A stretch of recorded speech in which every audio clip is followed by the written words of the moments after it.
திருச்சிற்றம்பலம். இன்று நாம் கங்காதரமூர்த்தியின் தோற்றத்தை பார்க்கிறோம். அமர்ந்த கோலத்தில் சடையில் கங்கையினை அணிந்து காட்சி அளிப்பவரே கங்காதரமூர்த்தியாகும். ஆம், அம்பிகை அருகில் இருக்க இறைவன் தன் தலை சடையின் ஒரு முடியின் நுனியில் கங்கையை தரித்தார். இதுவே கங்காதரமூர்த்தியின் கோலமாகும். பார்ப்போமா? ஒரு சமயம் திருக்கைலாயத்தில் சிவபெருமான் வீற்றிருந்தார். அம்பிகை விளையாட்டாக அவரது கண்களை மூடினாள். சர்வலோகங்களுக்கும் பேரொளியாயிருக்கின்ற சிவபெருமானின் கண்களை அம்பிகை மூடியதும் அனைத்து லோகங்களும் இருளில் மூழ்கின.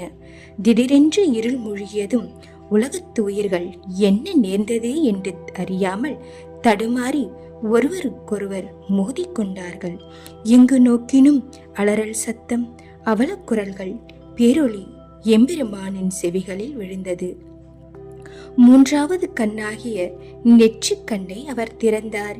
நெற்றிக் கண்ணை திறந்தவிடம் மீண்டும் உலகம் எல்லாம் ஒளி பரவியது. அதே நேரம் அன்னையும் நிலைமையினை உணர்ந்து மூடிய கண்களில் இருந்து தன் விரல்களை எடுத்து கொண்டார். அந்த சமயம் அம்பிகையின் 10 விரல்களில் இருந்தும் நீரானது பெருகியது. அவ்வாறு பெருகி வந்த நீர் உலகத்தையே அழித்து விடுவது போல் ஆர்ப்பரித்து திரண்டு வந்தது. சற்று நேரத்துக்கு முன் இருளில் தடுமாறிய உயிர் கூட்டம் எம்பெருமானின் நெற்றிக் கண்ணை திறந்ததும் சற்று ஆறுதல் அடைந்தது. ஆனால் அம்பிகையின் 10 விரல்கள் இருந்து புறப்பட்ட நீர் தங்கள் அனைவரையும் முழுகடித்து அழித்துவிடுமோ என்று கலங்கி தவித்தார்கள். அதனை அறிந்த இறைவன் அப்பெரும் வெள்ளத்தை முழுவதையும் தனது தலை சடையின் ஒரு முனியின் நொடியில் தரித்தார்.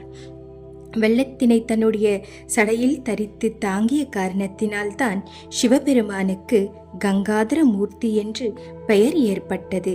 கங்கையின் தோற்றம் பற்றி பல்வேறு வரலாறுகள் உண்டு. எனினும் கங்கையை தரித்தவர் கங்காதரனே ஆவார். அதேபோல் அம்பிகையின் 10 விரல்கள் இருந்து கங்கையை உற்பத்தி செய்த நிகழ்ச்சியும் இந்த காரணத்தை முன்னிலைப்படுத்தி தொடங்கப்பட்டது. கங்கை நீர் என்பது புனித நீராக போற்றப்படும்.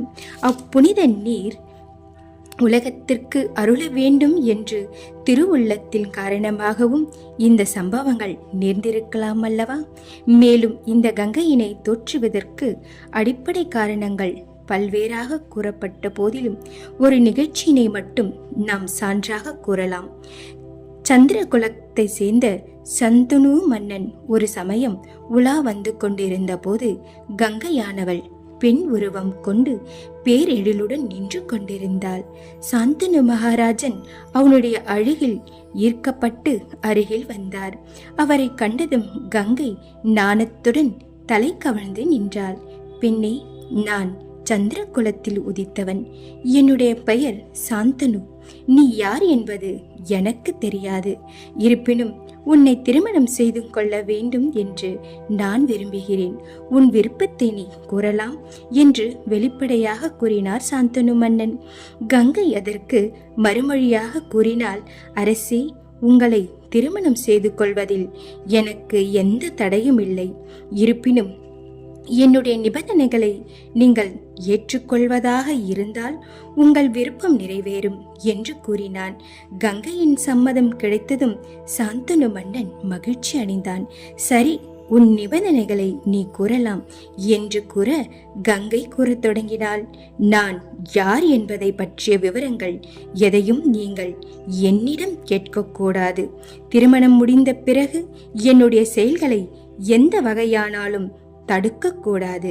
இந்த 2 நிபந்தனைகளையும் நீங்கள் ஏற்றுக்கொள்வதாக இருந்தால் நம் திருமணம் நடைபெறுவதில் எந்த தடையும் இல்லை என்று கூறினார்.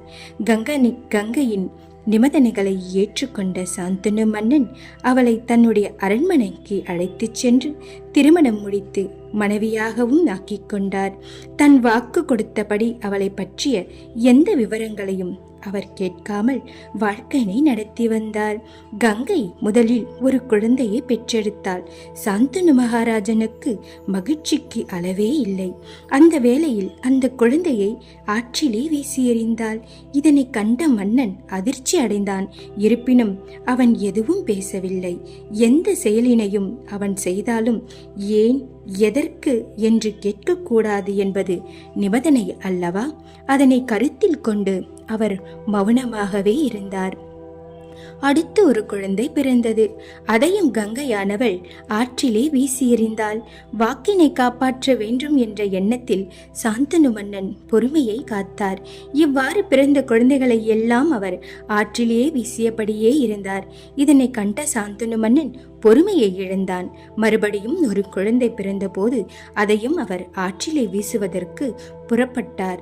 அதை பார்த்த சாந்தனு மன்னன் தடுத்து நிறுத்தி, பச்சிளங்குழந்தைகளை ஈவு இரக்கமின்றி கொள்கிற நீ ஒரு பெண்தானா? ஏன் இப்படியெல்லாம் செய்கிறாய் என்று கண்டித்தார். இவ்வாறு சாந்தனு மன்னன் தன்னை கண்டித்து பேசியதும் கங்கை கூறினாள், என்னை திருமணம் முடிப்பதற்கு முன்பே என்னுடைய நிபந்தனைகளை தெளிவாக தெரிவித்திருந்தேன். அதனை ஏற்றுக்கொண்டு என்னை திருமணம் செய்து கொண்டீர்கள். இப்போது கொடுத்த வாக்கை நீங்கள் காப்பாற்றவில்லை. இனிமேல் உங்களுடன் சேர்ந்து வாழ என்னால் முடியாது. இந்த குழந்தையை நான் கொல்லப் போவதும் இல்லை. உரிய பருவம் வந்ததும் உங்கள் மகனை உங்களிடம் ஒப்படைத்து விடுகிறேன் என்று கூறி அவர் புறப்பட்டு விட்டார். கங்கையை பிரிந்த சாந்தனு மன்னன் துயரமடைந்தான். சில காலம் கழிந்தது. அவன் ஆற்றங்கரை ஓரமாக நடந்து வந்து கொண்டிருந்த போது கங்கை அவர் முன் தோன்றி அவளுடன் ஒரு சிறுவன் உடன் வந்து கொண்டிருந்தார். ஒருவேளை அந்த சிறுவன் தன் மகனாக இருப்பானோ என்ற எண்ணம் சாந்தனு மன்னனுக்கு ஏற்பட்டது. அருகில் வந்த கங்கை, இதோ உங்கள் மகனான தேவவிரதனை பெற்றுக்கொள்ளுங்கள் என்று கூறி அவனிடம் அந்த சிறுவனை ஒப்படைத்தாள் கங்கை. சாந்தனு மன்னன் அவரை பெற்றுக்கொண்டதும் கங்கை அப்போதே மறைந்து விட்டார். அந்த தேவவிரதனை சாந்தனு மன்னன் சீரும் சிறப்பாகவும் வளர்த்தார். அந்த தேவவிரதனே பிற்காலத்தில் சந்திரகுலத்துக்கே பெருமை சேர்த்து பெரும் புகழும் விளங்கக்கூடிய பீஷ்மர் ஆவார். தன்னுடைய தந்தையின் நலனுக்காக வாழ்நாள் முழுவதும் பிரம்மச்சாரிய விரதம் காத்து திருமணம் புரியாமல் நின்ற பெரும் வீரர். நினைத்ததை நினைத்தபடியே முடிக்கும் பேராற்றல் பெற்றவர். செஞ்சோற்று கடனை தீர்ப்பதற்காக மகாபாரத யுத்தத்தில் துரியோதனருக்கு சார்பாக 10 நாட்கள் யுத்தம் புரிந்து லட்சக்கணக்கான சேனைகளை துவசம் செய்தவர். அர்ஜுனனின் அம்புகளால் தாக்கப்பட்டு அம்பு படுக்கையில் இருந்தபோது பகவத்கீதைக்கு நிகரான உபதேசங்களை நாட்டு நலனுக்காக தர்மபுத்திரனுக்கு விளக்கக்கூடிய உத்தமர்.